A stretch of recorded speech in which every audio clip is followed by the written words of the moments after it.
एक छोटे से गांव में एक गरीब लकड़हारा रमेश रहता था। एक दिन उसे जंगल में एक पुराना बंद कमरा मिला, जिसके बारे में कहा जाता था कि वहां एक खतरनाक आत्मा का वास है। उसे चेतावनी गई थी कि उस कमरे के अंदर जाना मौत को निमंत्रण देना है। लेकिन रमेश ने पैसों की लालच में उस कमरे में घुसने का निर्णय लिया। जैसे ही उसने कमरे का दरवाजा खोला, एक ठंडी हवा उसके चेहरे पर आई और एक भूतिया आवाज गूंज उठी। जो किसी का नहीं होता वह किसी का नहीं बन सकता।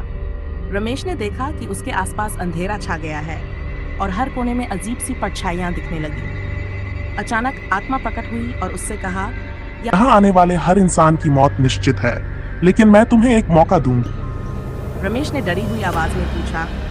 क्या मुझे बचने का कोई तरीका है? आत्मा ने कहा, अगर तुम अपनी जरूरतों से ज्यादा लालच छोड़ दो तो मैं तुम्हें छोड़ दूंगी। रमेश ने तुरंत समझ लिया कि लालच ने उसे यहाँ तक लाया है। उसने आत्मा से माफी मांगी और वादा किया कि वह अब लालच को छोड़ देगा और ईमानदारी से जीवन यापन करेगा। आत्मा ने उसकी सच्चाई देख उसे माफ कर दिया और उसे छोड़ दिया। रमेश ने उस दिन से लालच से दूर रहकर सादा जीवन बिताने का निर्णय लिया। इस कहानी से ये सीख मिलती है कि लालच हमें खतरनाक रास्तों पर ले जाता है। ईमानदारी और सच्चाई से जीने में ही असली सुख है।